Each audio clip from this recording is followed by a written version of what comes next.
Native Americans arrived in America by using a land bridge from Asia to America 10 to 20,000 years ago. They arrived in 3 different migrations. The land bridge was a piece of land connected to Asia and North America during the last ice age. Pre-Columbian is how we refer to the history and culture of the Americas before the arrival of Columbus in 1492. Before Columbus arrived in 1492, the experts believed that approximately 18 million native people lived above the Rio Grande. By 1928, there were only about 1 million native people left living north of Mexico. In other words, 90% of the native people had died. Many natives were killed by Europeans in battle over the land, but most of the natives died from diseases that the Europeans brought to America with them. As the European explorers arrived, many natives started to get diseases that were common in Europe. Natives had no natural defense against the European diseases. The diseases that were brought from European included bubonic plague, chickenpox, pneumonic plague, cholera, diphtheria, influenza, measles, scarlet fever, smallpox, typhus, tuberculosis, and whooping cough. A very similar story played out of Central and South America, where large numbers of natives also died from the arrival of the Europeans. There were 13 English colonies before the United States was formed. The first permanent English colony was Jamestown. Jamestown was founded in 1607. The other colonies were New Hampshire, New York, Pennsylvania, Massachusetts, Rhode Island, Connecticut, New Jersey, Delaware, Maryland, Virginia, North Carolina, South Carolina, and Georgia. These 13 colonies were what made America. People left England for many reasons, including because they were tired of dealing with all of the king's rules. For example, pilgrims left England to practice a type of Christianity that the king did not allow. These pilgrims founded Plymouth Colony, and this is where the first Thanksgiving happened. Other colonies were founded by people who were close to the king, and the king gave them land in the New World as favors and gifts. Over time, different regions developed different cultures and economies. Importantly, the southern colonies developed a slave economy that relied on African slaves to produce cash crops such as cotton, tobacco, indigo, and rice. Over time, the colonists became unhappy with being part of England, and they began to rebel in different ways against the king. Eventually, this led to the Revolutionary War. The Revolutionary War period began in the 1700s and ended on September 3, 1783. The Revolutionary War was between the 13 British colonies and Britain. The official Declaration of Independence was written in 1776 by Thomas Jefferson, and it was signed by leaders of every colony. This is what we celebrate on July 4th every year. The Revolutionary War happened mainly because of taxes the colonists didn't like. The tea tax is one of the most well-known taxes that was forced upon the colonies by Britain. All the colonies wanted was to be independent from England. They wanted to be free and able to do what they wanted. During the war, nearly 1,200 Europeans were killed and nearly 6,354 died of illnesses. Roughly 50,000 people were killed altogether. Some important battles included the Battle of Lexington and Concord, the Battle of Bunker Hill, and the Battle of Yorktown. Some important people who supported the revolution included George Washington, Samuel Adams, and John Adams. George Washington led the war and became our first president.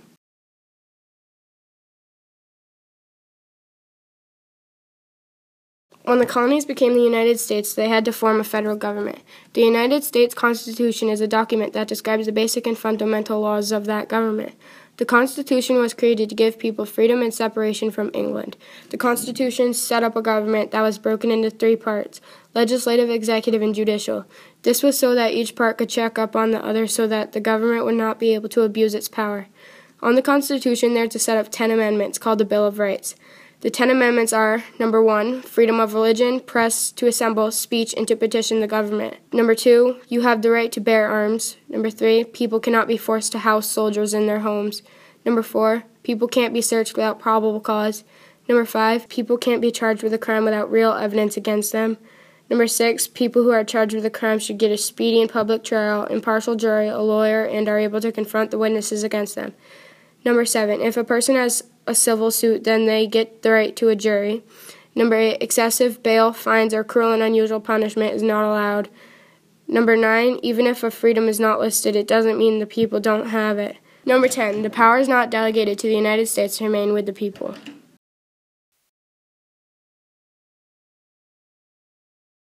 Westward expansion started in 1776 and lasted till the 1900s. Westward expansion was when the whites spread westward across North America and moved the Indians off of their land. Whites wanted the Indians out because they wanted power, land for agriculture, profitable resources, and growth. However, most individual whites simply wanted the land to make money and to have a better life. While the United States was pushing out the Indians, they were also buying land from the French with the Louisiana Purchase.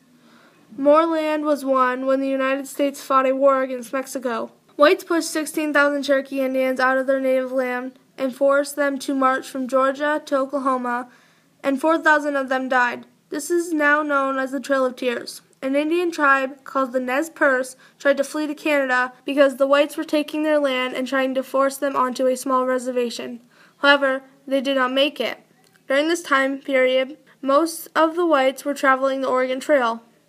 Many whites died on this journey from many things such as drowning in rivers, getting diseases like cholera, starving, breaking something, and not getting enough rest. The whites also killed huge numbers of buffalo for their hide and left them there to rot. This made the Indians mad because that was their food to survive. This caused them to attack many white settlers.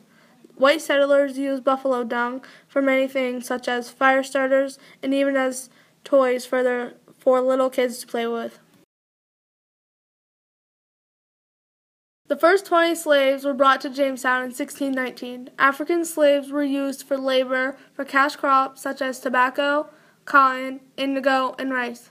Slavery lasted for about 250 years, and approximately 12 million slaves were taken from Africa to the Americas. However, only about 500,000 were brought to what is now known as the United States. Many slaves died of sickness on the journey across the Atlantic, the Middle Passage, or they died by killing themselves.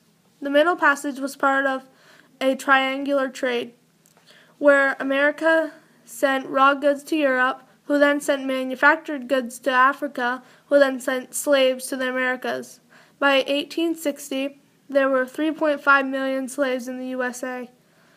Abolitionists were people who strongly disagreed with slavery. Harriet Tubman, Pegleg Joe, and Frederick Douglass are three well-known abolitionists. Harriet Tubman helped slaves escape along the Underground Railroad. The Underground Railroad was a secret pathway headed north with safe houses along the way, which slaves could hide in. Slaves made up a song called Follow the Drinking Gourd, which taught the slaves about where to find the path and when to leave. Eventually, slavery ended in 1865 with the 13th Amendment at the end of the Civil War.